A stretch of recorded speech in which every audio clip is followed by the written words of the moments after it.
So habang napansin mo kung itong router mo nasa isang room, nasa loob, tapos paglabas mo ng kwarto, madali lang bumaba yung signal. Pero nakakuha ka pa rin ng 2.4. Yun. Yun yung advantage ng 2.4 GHz.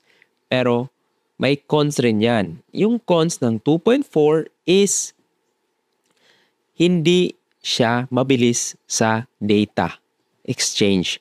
Kung napapansin nyo, nag-connect ka ng 2.4 tapos pag speed test mo hanggang 100 Mbps or hindi pa nga aabot yung 100 Mbps ng speed test when you're connected sa 2.4. Kaya isa yan sa mga sinasagot ko sa channel na to. Bali, kuya, bakit nakasubscribe naman ako ng 200 Mbps pero dung speed test ko is hindi naman umaabot ng 100 Mbps?